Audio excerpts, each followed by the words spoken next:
someone. My lord, your time has come right between the eyes.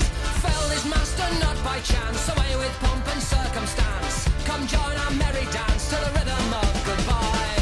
Farewell the jewel crown, farewell the velvet gown. Watch it all come tumbling down. Goodbye to the crown.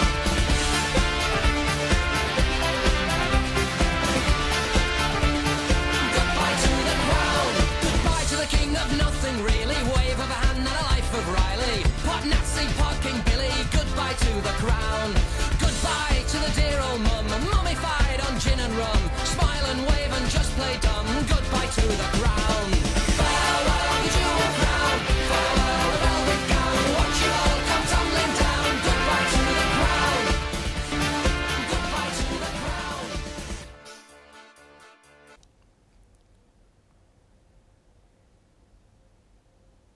Hello there and welcome to The Monarchy, only on Press TV with me, Samson Sees. We're back once again to shed some light on the dark corners of that Great Britain. These are indeed the sort of issues that the mainstream media chooses not to show you most of the time. In fact, all the time.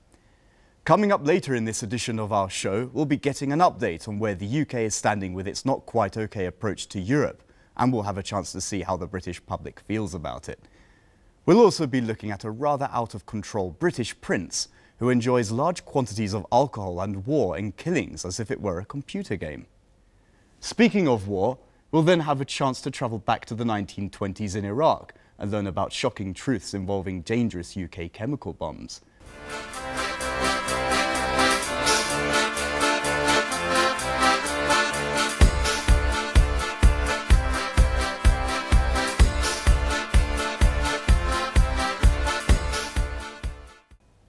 Is the UK stuck in the mud?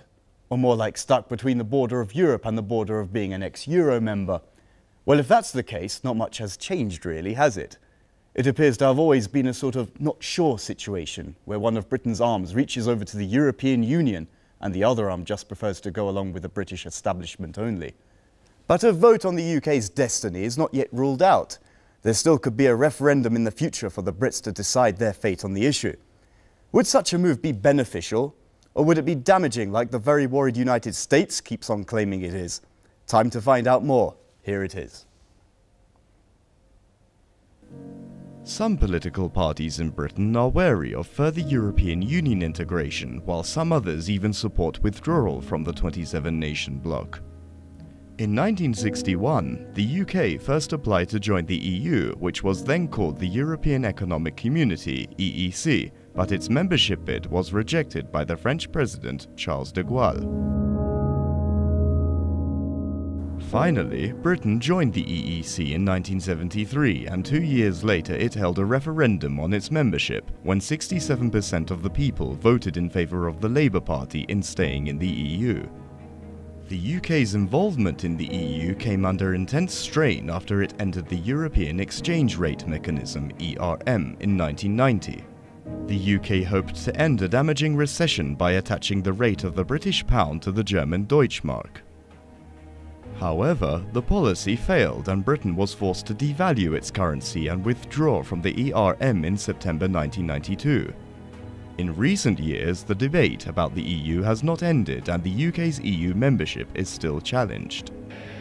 The Conservative Party opposes further EU integration and traditionally does not advocate withdrawal from the EU. However, the party has a growing Eurosceptic movement.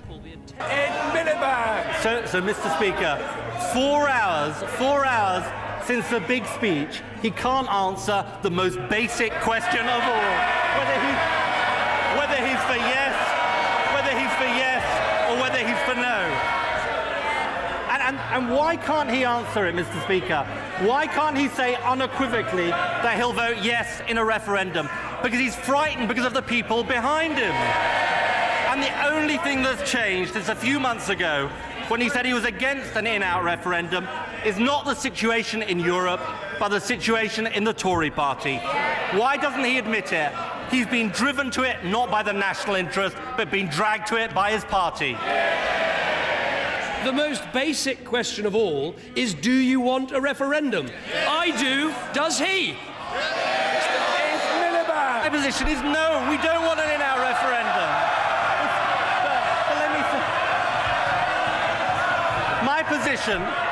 position is precisely the same as his position when we voted together. Yeah, when we voted together in October 2011 against an in-out referendum. Meantime, our approach is what the British people want. It's right for business, it's right for our economy, and we will fight for it in the years ahead. The Liberal Democrats Party has been the most pro-EU party in the UK, arguing that the country's place is at the heart of Europe. Our view is you're not going to fix the Eurozone just by signing off some new little mini treaty. You're not going to fix it with having some new sanction for budgets which have gone awry. You're going to fix it in the long run by promoting increased competitiveness. And if the European continent as a whole, the European Union as a whole, doesn't raise its competitiveness, then we'll have another crisis in 10 years' time, 15 years' time, 20 years' time. The Labour Party, which oversaw many developments in the EU when it held power in the UK between 1997 and 2010, remains uncertain in its position on UK membership of the EU.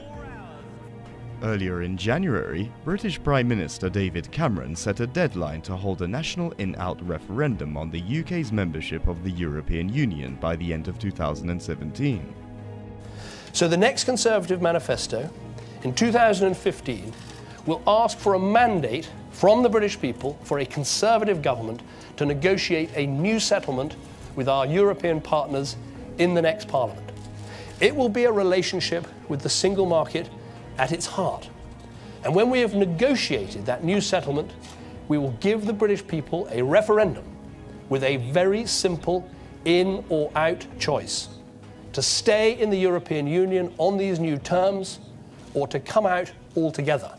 It will be an in-out referendum.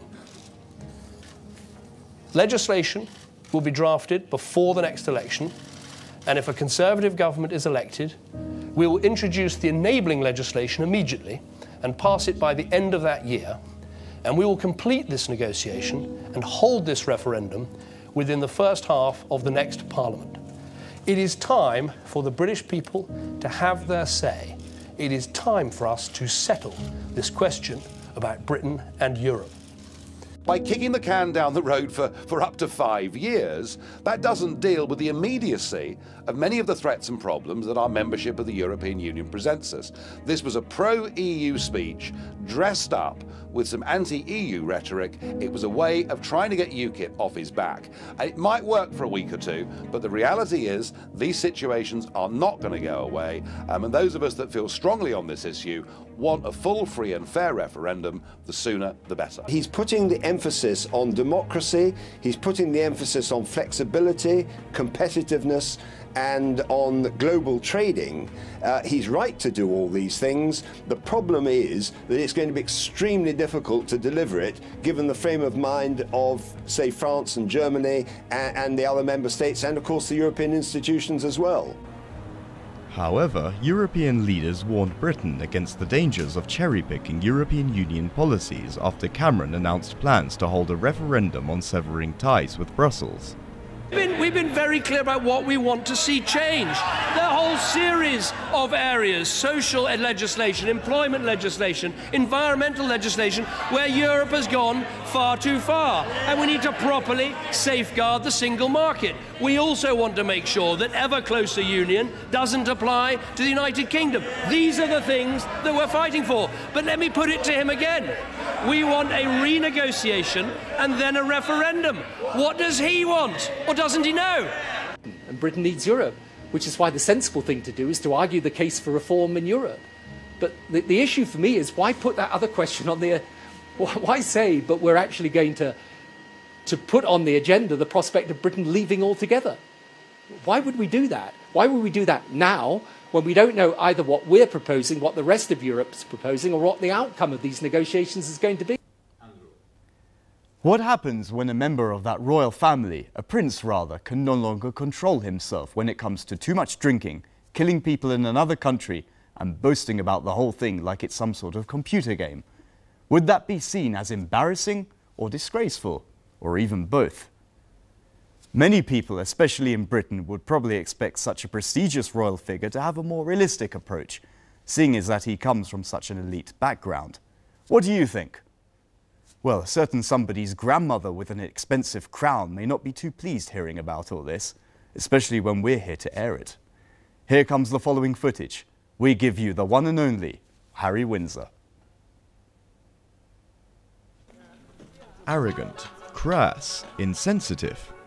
Here are the latest labels of the British Queen's grandson, Prince Harry, in the media. That was after he posed about killing Taliban members in Afghanistan. But a look at the 28-year-old's record shows the royal has proved himself worthy of even more such compliments. Harry claimed that he had killed insurgents in Afghanistan during his 20-week deployment as a hobby, like in a computer game, saying, "Take a life to save a life. That's what we revolve around, I suppose." We fire when we have to, take a life to save a life, but essentially, you know, we're more of a deterrent than anything else. We're a hugely reliable asset. The Windsor's pose is highly questioned, as it is not clear how he could know that those he had killed were actually members of the Taliban. The boastful remarks by the third in line to the British throne also earned him an attack from Afghan warlord Gulbuddin Hekmatyar, who told the Telegraph that the prince is a jackal who was drunk while hunting innocent Afghans. He said, "The British prince comes to Afghanistan to kill innocent Afghans while he is drunk. But he does not understand this simple fact that the hunting of Afghan lions and eagles is not that easy. Jackals cannot hunt lions." Hekmatyar's description of Harry as a drunken jackal was not much wide of the mark, as the young royal has exposed himself as a drunkard more than a few times, while managing to earn the title of the Royal Wild Child in the early 2000s. Back in August, photos of a drunken Harry posing completely naked with a nude woman in a VIP suite in Las Vegas went viral on the internet. The shots, described by royal author Robert Jobson as embarrassing to the British Queen, were apparently taken when Harry was taking a break from his training as an Army Apache helicopter pilot in Afghanistan. Harry joined the British forces in Afghanistan 5 years ago and took up official functions, including standing in for the Queen during the closing ceremony of the 2012 London Olympics to shed the image of the royal wild child, but it sounds as if in vain. The prince was named by the Sun as Harry the Nazi in 2005 after he showed up at a party wearing a Nazi armband complete with swastika. Just before the incident, Harry had ended up fainting on the streets of Buenos Aires due to heavy drinking. Meanwhile, the British royal was sent to a drugs rehabilitation clinic after he admitted to smoking marijuana and drinking alcohol in 2002 when he was just 16. That was influential in his earning of the Wild Harry label. One would like to ask whether the young prince has shed that image, especially after other royals sent him to Afghanistan to repair the damages of the nude photos in Vegas, a mission that led to yet another scandal. There is, of course, enough being shown from the modern day, so we thought for a change to take you back through time to the 1920s. Why that particular period? Because there is an echoing topic surfacing with the familiar words you've probably heard being said many times before, like weapons of mass destruction in Iraq. Does that ring any bells? You may find the following footage more realistic and ironically reversed than that of the UK's and US's version in 2003. There seems to have been real chemical weapons involved in the terrifying incident, so brace yourselves for the shocking following story.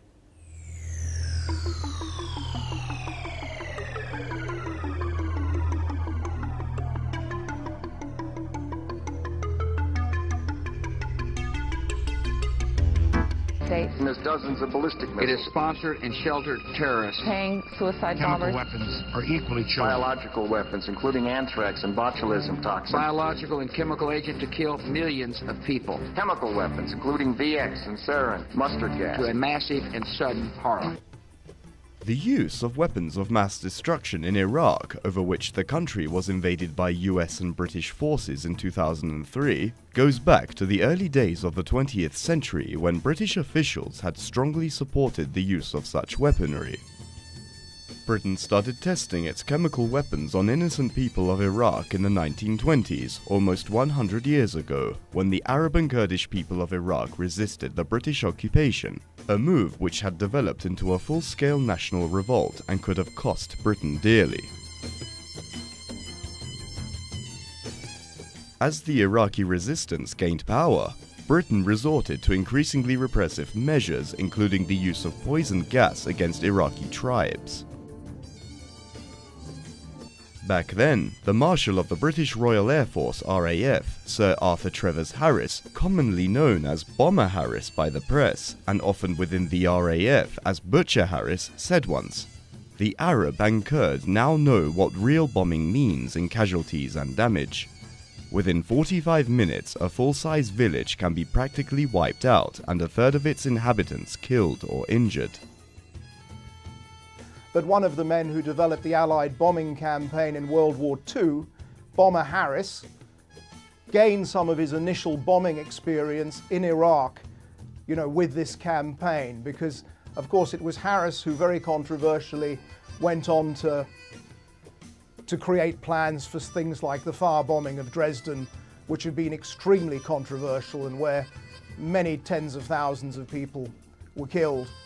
And that sort of saturation bombing, which some have argued in itself was a form of state terrorism later.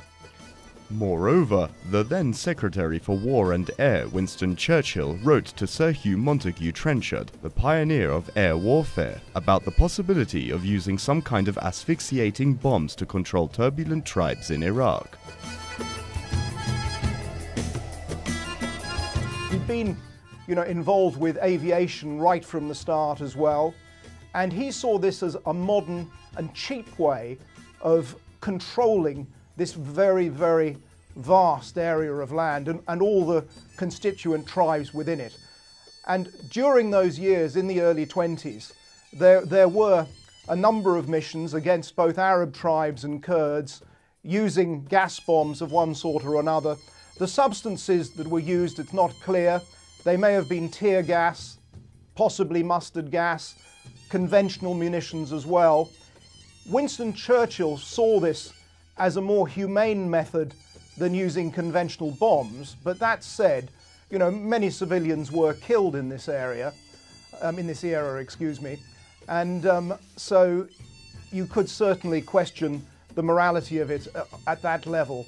But it is interesting from a historical point of view that this is probably the first time that gas was used in this way, and also as an adjunct to a policing policy for a vast colonial imperial territory. I do not understand this squeamishness about the use of gas. I am strongly in favour of using poison gas against uncivilized tribes, said Churchill, who was in no doubt that gas could be profitably used against innocent Iraqi people. Trenchard, who'd now become head of the new RAF, in the First World War, of course, there was the Royal Flying Corps, but that evolved into the RAF. And Trenchard had proposed to Churchill, who became Colonial Secretary in 1921, having previously been Minister of Munitions and Secretary of State for War and Air, that a cheap way to police these Mesopotamian territories would be to use air bombing using mustard gas and similar substances as a means of pacifying tribes that were not conforming to the will of the British government. And this policy was put into action. One of the people who endorsed it and who was involved in setting up what became a new monarchy in Mesopotamia, a Hashemite monarchy, was T.E. Lawrence, better known as Lawrence of Arabia, who was a friend of both Trenchard, the boss of the RAF, the new RAF, and also of Churchill, who was the new colonial secretary. British cabinet ministers were also reluctant to sanction the use of such a weapon, despite their knowledge that it could permanently damage eyesight and could easily kill children and sick people. Churchill Churchill said to his colleagues in government that this method would be more humane than conventional munitions. But also I think it's worth stating that the political situation at the time was extremely confused after the First World War, because the Mesopotamian territories were controlled not just by the War Office, but by the India Office as well, and the Foreign Office. And one of the things that Churchill wanted to do was to bring Mesopotamia under the control of what was then called the Colonial Office. Hundreds of Iraqi and Kurd people, including defenseless women and children, were slaughtered by the RAF employment of chemical weapons in the region in the 1920s. Today, in 2013, after almost a century, Iraq is still fragile as the US and Britain invaded the country again in 2003 under the pretext of it having weapons of mass destruction. The idea that we doctored intelligence reports in order to invent some notion about a 45-minute capability of delivering weapons of mass destruction. The idea that we doctored such intelligence is completely and totally false. Every single piece of intelligence that we presented was cleared very properly by the Joint Intelligence Committee. Now, after spending hundreds of billions of dollars on their warmongering policies and a decade of war crimes in the Arab country, the US and British officials announced that such weapons were never found. We were told the whole point of this war was to disarm Saddam's weapons of mass destruction. We've not yet found a single such weapon to disarm, and that's why we need to find out why it went wrong, who did get it wrong. The Intelligence Committee is set up by the Prime Minister. It is answerable to the Prime Minister. I think there would be genuine concern about objectivity in respect of it. War represents the fundamental breakdown or failure of politics and diplomacy. So any sensible country wants to learn the lessons to try and avoid that with a view to the future. What we are here to do is to represent the public interest, and the public interest demands, in my view, that we resolve these contradictions of what was said before the war and what's been said since the war.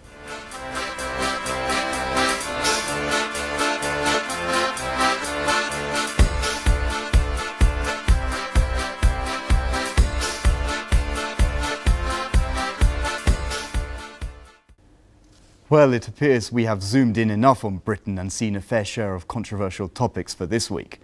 We hope you found it all useful and educational. But remember, if you wish to talk to us about anything to do with Britain, you can always message us by writing on our Facebook wall. Or if you prefer, you could send us your emails via britain@presstv.ir. We always appreciate reading about your ideas and opinions. You've been watching The Monarchy, and The Monarchy has certainly been watching Britain. Until the next show, stay well, take care, and goodbye.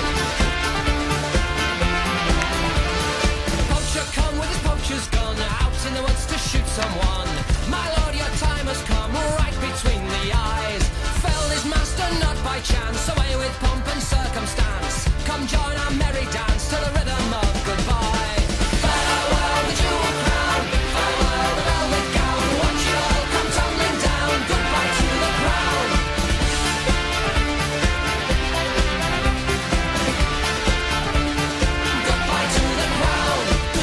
King of nothing really, wave of a hand and a life of Riley. Pot Nazi, pot King Billy, goodbye to the crown. Goodbye to the dear